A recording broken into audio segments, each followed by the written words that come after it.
It's once again the anniversary of 9/11, the horrific attacks against America that day. It's deeply impacted our nation. I would say that we've never been the same again. It was a day marked by shock and terror and fear and sorrow and mostly tremendous loss. But the Bible says in Romans 12:15, rejoice with those who rejoice, mourn with those who mourn. Let's talk about that today in your morning cup of inspiration. You know, September 11, 2001, 2,977 people lost their lives in New York City and Washington, D.C., and over in Somerset County, Pennsylvania. I'm sure we all remember where we were at. It's just like when John Kennedy was shot and when they landed on the moon. I remember I was just getting ready to pull into Crawford Communications that I was working at in Atlanta, Georgia, when Deb called, my wife called the phone in my car, and she told me that a plane had hit the World Trade Center. And I thought, well, okay, that's happened before. I'm thinking of a small plane. When I went in the building, there was activity everywhere, and I went into the Technical Operations Center, and I saw this huge passenger plane go in to the building, and I was shocked. And I said, can you rewind that? And they said, no, that's live. That's the second one. I was amazed. I ran up to our communications area for satellite trucks, and I said, what can I do? And they said, man a phone. Everybody was calling for satellite trucks. But it's embedded. I'll never forget that. It's there.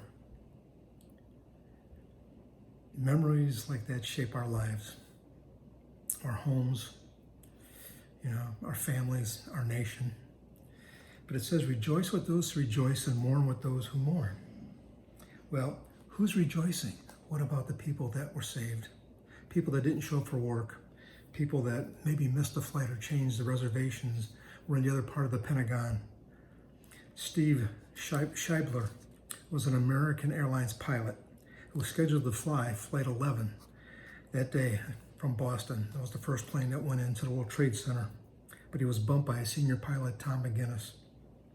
Steve said he knows he's living on borrowed time, and in his book, In My Seat, a pilot story on September 10th and 11th, his testimony of God's provision has been used to reach millions for Christ.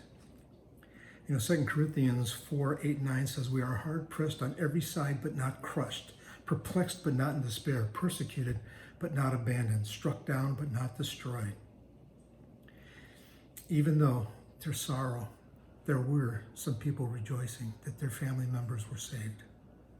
See, this year at the annual reading, the names of a place like in New York City, they'll name the people at the World Trade Center and the first responders who lost their lives, and a private observance will be for the families in Shanksville, Pennsylvania,